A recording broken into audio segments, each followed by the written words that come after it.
7가지 습관. 패러다임의 전환이 갖는 위력. 지각 실험을 통해 얻게 되는 가장 중요한 통찰력은 아마도 패러다임 전환일 것이다. 마침내 이 이중적인 그림의 다른 면을 완전하게 보았을 때 갖게 되는 아하 경험이라고도 할 수 있다. 따라서 처음의 지각 때문에 제약을 받는 정도가 큰 사람일수록 더욱 강렬한 아하 경험을 한다. 이는 마치 캄캄한 밤에 전등이 갑자기 켜지는 것과 같다. 패러다임 전환이란 용어는 토마스 쿤의 대표적인 저술인 과학혁명의 구조 Structure of Scientific Revolutions에서 처음으로 소개되었다. 쿤은 과학 연구 분야에서 지금까지 일어난 거의 대부분의 중요한 업적이 연구자가 기존의 전통, 낡은 사고방식, 그리고 낡은 패러다임을 파괴함으로써 실현되었다는 사실을 보여주었다. 고대 이집트의 위대한 천문학자인 프톨레미에게는 지구가 우주의 중심이었다. 그런데 코페르니쿠스는 태양이 우주의 중심이라고 주장함으로써 새로운 패러다임 전환을 가져왔고, 이로 인해 그는 많은 저항과 박해를 받았다. 그러나 그 후부터 모든 것은 갑자기 다르게 해석되었다. 물리학의 뉴턴 학설은 상당히 정확한 패러다임이었고, 이는 오늘날까지도 현대 공학의 기본이 되고 있다. 그러나 이 패러다임은 부분적이고 불완전한 것이다. 그 후 과학계는 더 정확한 예상치와 현상 설명을 가능케 해준 상대성 이론, 즉 아인슈타인의 패러다임에 의해 혁명적으로 바뀌었다.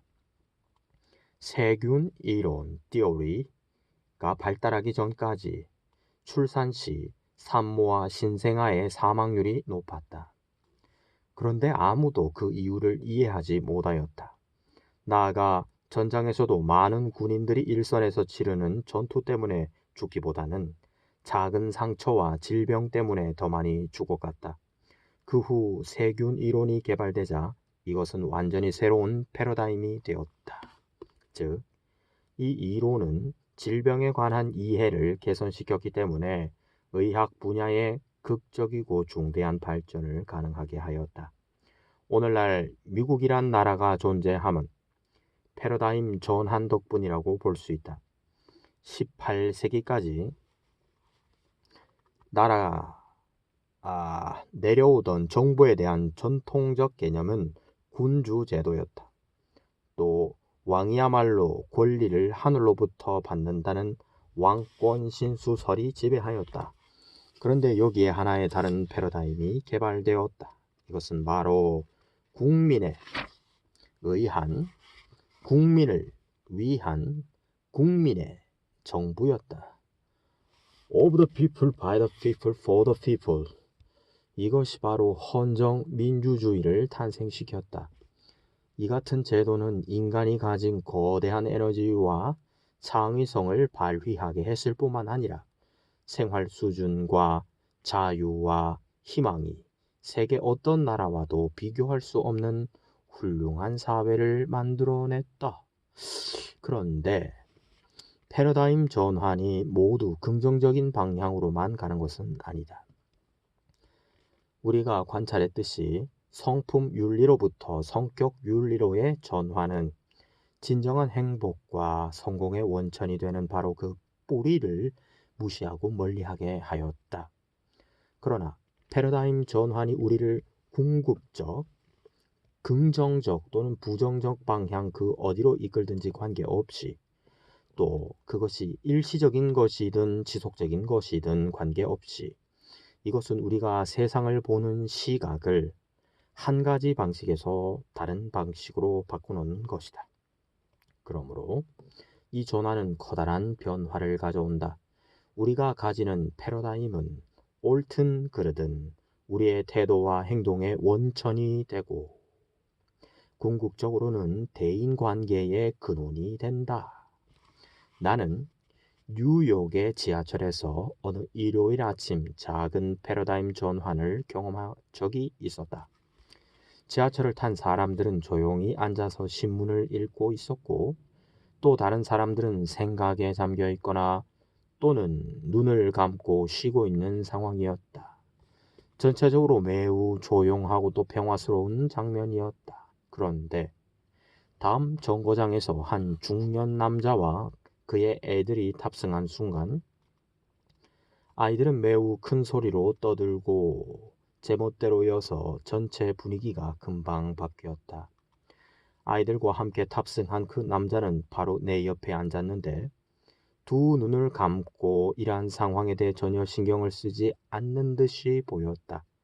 아이들은 앞뒤로 왔다 갔다 하면서 큰 소리로 말하고 물건을 팽개치며 심지어는 어떤 사람이 읽고 있는 신문을 움켜잡기까지 하였다.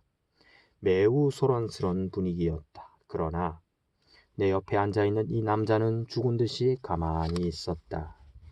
화를 내지 않고는 견디기 어려운 상황이었다. 나는 이 남자가 자기 아이들이 저렇게 날뛰도록 내버려 두고 자신은 무감각하게 가만히 있으면서 아무런 책임도 지지 않는 것을 이해할 수 없었다. 거의 모든 승객들이 짜증을 내고 있음을 쉽게 알 수 있었다. 나는 마침내 더 이상 참을 수 없어서 이 남자에게 이렇게 말했다. 선생님, 아이들이 저렇게 많은 손님들에게 폐를 끼치고 있습니다. 어떻게 아이들을 좀 조용하게 할 수는 없겠습니까? 그때야 이 남자는 마치 상황을 처음으로 인식한 것처럼 눈을 약간 뜨면서 다음과 같이 힘없이 말하였다. 당신 말이 맞군요. 저는 뭔가 어떻게 해 봐야겠다고 생각합니다. 그런데 사실 지금 막 병원에서 오는 길인데 1시간 전에 저 아이들의 엄마가 죽었습니다. 저는 앞이 캄캄해서 무엇을 어떻게 해야 할지 모르겠고 아이들 역시 이 일을 어떻게 해야 될지 막막한 것 같습니다. 여러분이 이 순간에 나의 심정이 어떠했는지 상상할 수 있는가? 내 패러다임이 바꾸어졌다. 나는 갑자기 상황을 다르게 보기 시작했고 상황을 다르게 보았기 때문에 다르게 생각하게 되었고 다르게 느끼게 되었기 때문에 다르게 행동하기 시작했다. 나의 짜증은 사라졌고 화가 났던 내 자신의 태도나 행동을 어떻게 다스릴까 걱정할 필요도 없었다. 내 마음은 온통 이 사람이 가진 고통으로 가득 채워졌다. 동정심과 측은한 느낌이 자연스럽게 넘쳐나왔다. 당신의 부인이 돌아가셨다고요? 저런, 안 됐습니다. 뭐라고 위로해야 할지 할 말이 없습니다. 모든 것이 순식간에 바뀐 것이다. 많은 사람들은 자신의 생명이 위협받는 위기에 직면하게 되거나 자신이 설정한 우선순위를 갑자기 다른 관점에서 보게 되면 여기서 소개한 것과 같은 근본적인 패러다임 전환을 체험하게 된다. 즉 남편이나 부인, 부모 혹은 조부모, 나아가 관리자 혹은 리더 등과 같은 새로운 역할을 갑자기 담당해야 할 때 위와 유사한 근본적 패러다임 전환을 경험하게 된다. 우리가 사물을 과거와 다르게 보기만 하면 변화는 즉시 발생한다. 그런데 우리는 이것을 모르고 자신의 태도와 행동을 변화시키기 위해 몇 주, 몇 달, 심지어는 몇 년 이상을 소모하면서 성격 윤리만 가지고 노력한다. 만일 우리가 자기 삶에 있어서 비교적 작은 변화를 원한다면 자신의 태도나 행동을 적절하게 조정함으로써 그 목표를 달성할 수 있을 것이다. 그러나 만일 우리가 중요하고 또 커다란 변화를 원한다면 자기 자신이 가진 기본적인 패러다임을 반드시 다루어야 한다.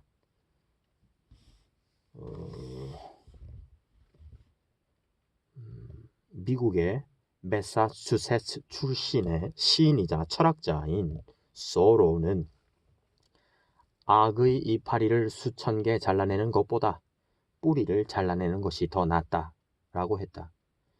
이처럼 우리가 자신의 태도와 행동에 지엽적인 변화만 주는 것을 그만두고 그 대신 자신의 태도나 행동의 근본 뿌리인 패러다임을 변화시킬 때라야 비로소 획기적 개선을 달성할 수 있다. 관점과 존재. 모든 패러다임 전환이 순식간에 이루어지는 것은 아니다. 지하철에서 내가 체험한 즉각적인 깨달음과는 달리 아내와 내가 우리 아들 때문에 경험했던 패러다임 전환은 느리고 어려웠으며 심각한 과정을 거쳐야 했다. 우리가 처음 아들에게 시도했던 방법은 오랜 세월 동안 주입되어 온 성격 윤리와 경험에서 나왔다.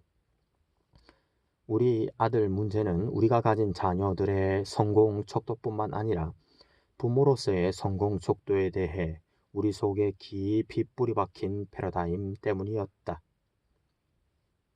그런데 우리가 근원적인 패러다임을 변화시켜 사물을 달리 보기 시작했을 때 비로소 우리 자신과 그 상황 자체를 획기적으로 변화시킬 수 있었다. 아들을 다르게 보기 위해서는 아내와 내가 먼저 다른 사람이 되어야만 했다. 또 이 같은 새로운 패러다임은 우리 자신의 성품의 개선과 성장에 많은 노력을 기울인 결과로 가능했다. 패러다임이란 성품과는 불가분의 관계에 있다. 왜냐하면 인간적 차원에서는 존재에 따라 보는 관점이 다르기 때문이다. 즉, 우리가 무엇을 보는가는 우리가 어떤 존재인가 하는 것과 밀접한 관계가 있다. 그날 아침 지하철에서 있었던 내 자신의 순간적 패러다임 전환이 지각적 변화는 바로 내가 가진 기본적 성품에서 나온 결과였으며 그 한계를 넘을 수 없었다. 지하철에서 갑자기 진짜 상황을 파악한 승객들 중 어떤 사람은 아내를 잃고 슬퍼하는 그 남자의 곁에 말없이 계속 앉아 있으면서 그 남자에 대해 약간 동정하고 죄책감을 크게 느끼지는 않았을 것이다. 반면 사려가 깊은 사람은 처음부터 그 남자에게 보다 심각한 문제가 있음을 인식하고 그를 이해해 주며 내가 말하기 전에 그를 도와주려고 했으리라 확신한다. 패러다임은 이처럼 강력한 것이다. 왜냐하면 패러다임이야말로 우리가 세상을 보는 렌즈를 만들기 때문이다. 패러다임 전환이 갖는 힘은 그 전환이 즉각적이든 점진적이든 신중한 과정이든 획기적인 변화를 일으키는 원동력이 된다. 원칙 중심의 패러다임. 성품을 중요시하는 것은 여러 원칙을 착실히 따라야 인간이 사회생활에서 좋은 결과를 얻을 수 있다는 기본적인 생각에 그 근거를 두고 있다. 즉, 물리학에 중력 법칙이 있는 것처럼 인간 세계에서도 현실적이고 또 논쟁의 여지가 없는 불변의 자연 법칙이 있다고 생각하는 것이다. 이와 같은 원칙의 실체, 그리고 이것이 미치는 영향에 대한 아이디어는 미국 해군 연구소의 잡지인 Proceedings에 실린 프랭키 코크가 설명하는 패러다임 전환 경험에서 발견할 수 있다. 훈련 함대에 배속된 2대의 전함이 수일 동안 계속되는 폭우 속에서도 대대적인 해상 기동 훈련에 참가하고 있었다. 나는 선두 전함에 소속되어 야간이 되자 함교에서 감시 임무를 맡고 있었다.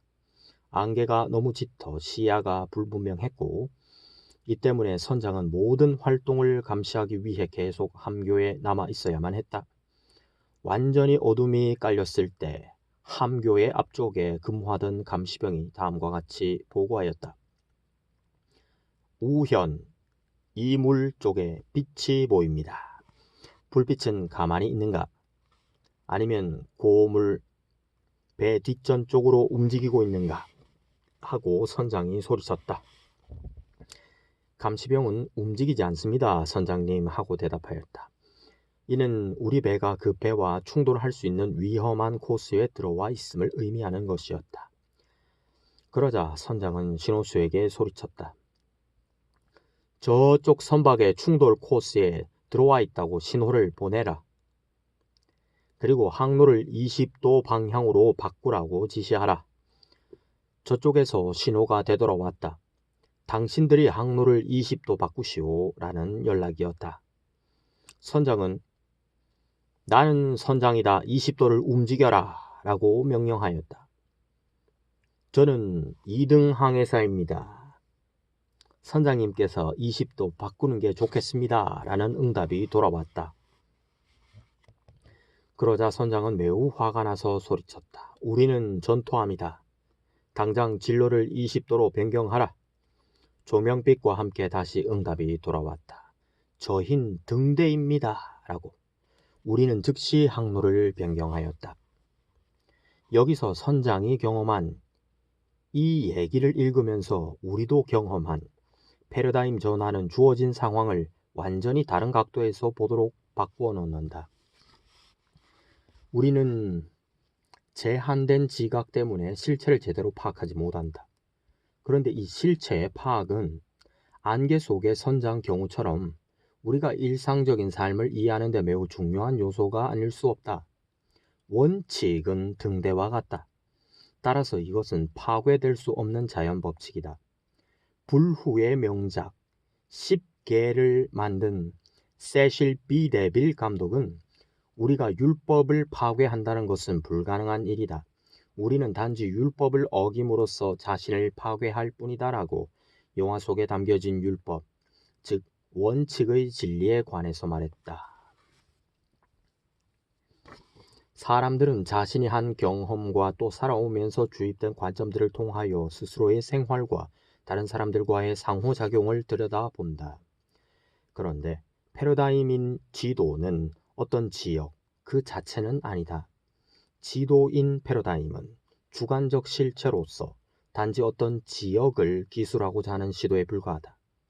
객관적인 실체에 해당되는 지역, 그 자체는 인간의 지적 성장과 행복을 지배하는 요지부동한 등대의 원칙으로 구성되어 있다. 여기서 말하는 원칙이란 자연법칙을 말한다. 또 이 자연법칙은 인류의 역사를 통해 모든 문명사회의 근본이었을 뿐만 아니라 오랫동안 지탱되고 번영해온 모든 가정과 조직의 뿌리에 해당된다. 나아가 우리 사고의 지도인 패러다임이 그 대상인 지역을 아무리 정확하게 묘사할지라도 지역 자체의 존재를 바꾸지는 못한다. 다시 말하면 패러다임은 그 자체가 아무리 정확해도 자연 법칙, 즉 원칙을 바꿀 수 없다. 이러한 원칙이나 자연 법칙이 실제로 존재한다는 사실은 사회 역사의 순환 과정을 깊이 생각하고 검토하는 사람에게는 명백하게 판명된다. 이 같은 원칙들은 시간의 흐름에 관계없이 반복해서 나타나고 한 사회를 구성하는 사람들이 이 원칙을 인정하고 순응하며 살아가는 정도에 따라 생존과 안정, 분열과 멸망으로 가는 길이 결정된다. 여기에서 저자가 말하는 원칙들은 비법을 말하거나 종교적인 가르침을 의미하는 것은 아니다. 이 책에서 가르치는 원칙에는 어떤 특정한 종교나 신앙에만 해당되는 독특한 것이 하나도 없다. 이들 원칙은 오늘날까지 존속하는 대부분의 주요 종교의 일부분일 뿐만 아니라 오랫동안 이어져 온 사회사상이나 윤리체계의 일부이다. 이들 원칙들은 자명한 것으로 누구든지 그 타당성을 쉽게 인정할 수 있다.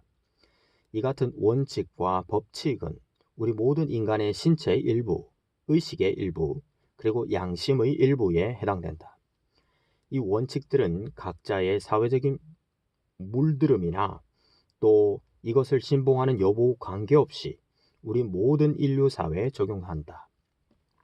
이 원칙들은 존중되지 않거나 잘못 만들어진 물들어진 사회 분위기 속에서 일시적으로 잠겨져 있거나 잠시 얼어붙어 있을 뿐이다. 예컨대 공정성의 원칙을 들어보자. 우리는 이것으로부터 공평 및 정의에 관한 모든 개념을 발전시켰다. 어린 아이들의 경우 이들이 비록 공정성과는 거리가 먼 사회 경험들에 물들어 있음에도 천부적으로는 공정성이란 감각을 가지고 있는 것 같다. 물론 공정성의 정의와 달성 방법을 논의하는 데에는 사람마다 큰 차이가 있으나 이 원칙의 존재는 모두가 공통적으로 인정하고 있다. 다른 예로 성실과 정직을 들어보자. 이는 사람들 간의 협조와 개인 및 대인관계의 장기적인 성숙의 근원이 되는 신뢰의 기초가 된다.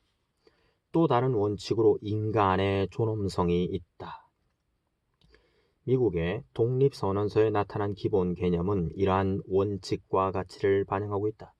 우리는 다음에 진리를 자명한 것으로 본다. 즉 모든 사람은 평등하게 태어났고 창조주로부터 누구에 의해서도 빼앗길 수 없는 생명, 자유, 그리고 행복을 추구하는 권리를 부여받았다. 다른 원칙으로 봉사가 있다. 이는 우리가 어떤 기여를 하는 것을 의미한다. 또 하나의 다른 원칙에는 퀄리티, 양질 또는 우수성, 탁월성을 줄 수 있다. 나아가 잠재성의 원칙이 있다. 이것은 우리가 태아로 태어나 성장 및 발달을 할 수 있으며 점차 더 큰 능력을 발휘하여 더 큰 재능을 발달시킬 수 있다고 보는 것이다. 잠재성의 원칙과 매우 밀접한 관련이 있는 것은 성장의 원칙이다. 이는 인내, 훈육, 그리고 격려 등과 같은 원칙을 동반한 잠재 능력 및 재능을 개발하는 과정을 의미한다. 원칙은 실제적인 상황을 해결하는 실행 방법이 아니다. 여기서 말하는 실행 방법이란 구체적인 활동이나 행동을 말한다.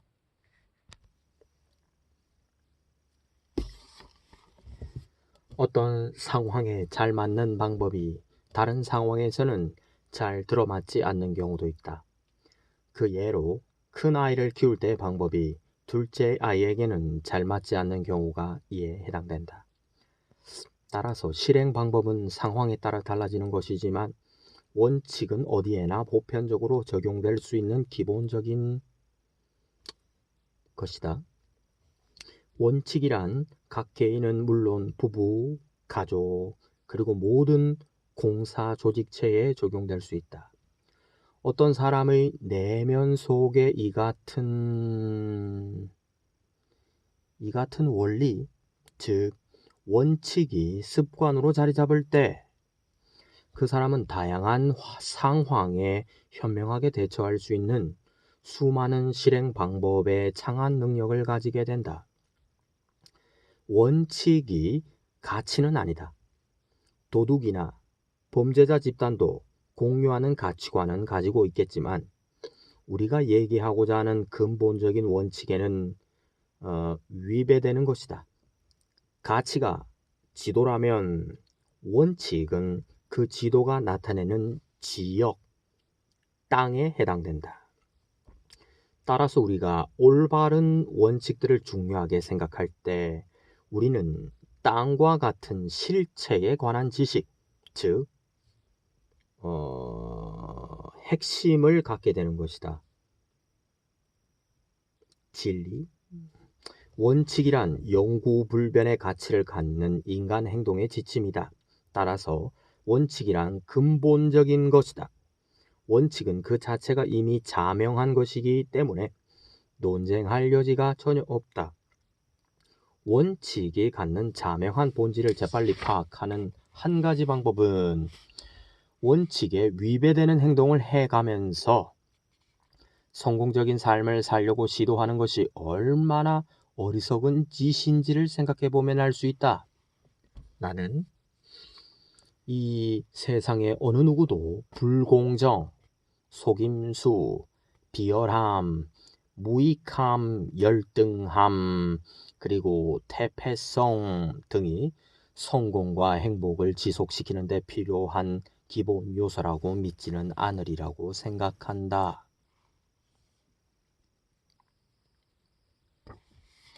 물론 사람들이 이 같은 원칙들에 관해 정의하고 표현하고 그리고 실천하는 방법에 대해서는 의견을 달리하고 논쟁할지는 모른다. 그러나 사람들이 이들 원칙들이 존재한다는 사실에 대해서는 태어나면서부터 잘 알고 있는 것 같다.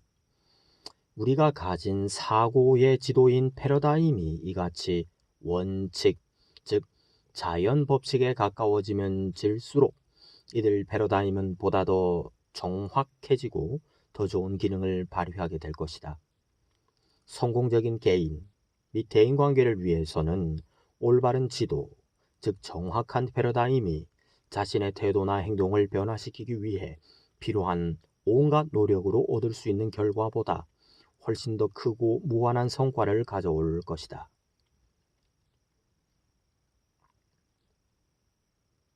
성장 및 변화의 원칙들.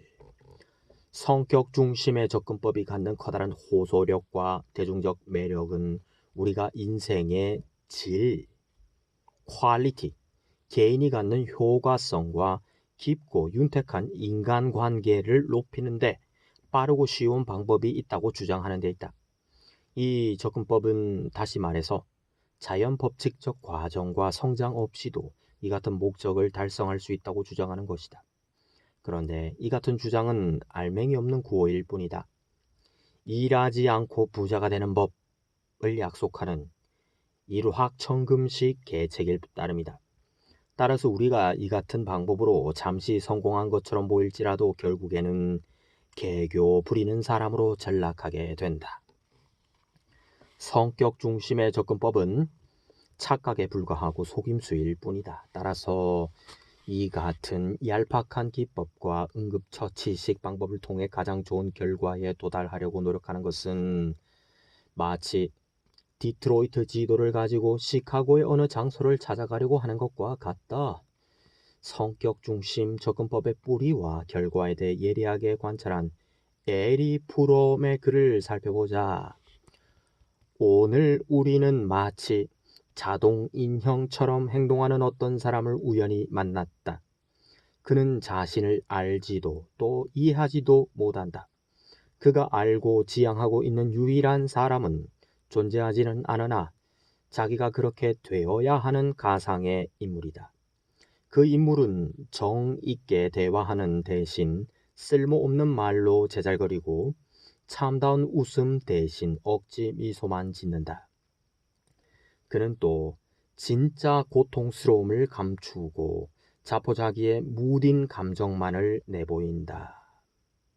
이 사람에 대해서는 다음과 같이 말할 수 있을 것이다. 첫째, 그는 치유될 수 없는 자발 행위 및 개성의 결핍증으로 고통을 받고 있다. 둘째, 그는 이 땅을 걸어 다니는 수백만의 우리들 대부분과 본질적으로 조금도 다를 바가 없다. 모든 생명체의 성장과 발달에는 반드시 순서에 입각한 몇 가지 단계들이 있다. 예컨대 어린아이는 뒤집고 앉고 기어다니는 것을 배운 다음 비로소 걷고 달리는 것을 배운다. 그런데 이들 각 단계는 모두 중요할 뿐만 아니라 각 단계마다 시간을 요구한다. 나아가 그중 어느 한 단계도 건너뛸 수 없다. 이 같은 사실은 인생의 모든 국면, 즉 모든 발달 과정에 적용된다. 예컨대 우리가 피아노 치는 것을 배우든 함께 근무하는 동료들과 효과적으로 커뮤니케이션 하는 것을 배우든 이것은 그대로 적용된다. 그것은 개인, 부부, 가족 그리고 모든 조직에도 그대로 적용된다. 물질적 대상을 다루는 영역에서는 이 같은 사실, 즉 과정이 존재한다는 원칙을 그대로 인정하고 받아들인다.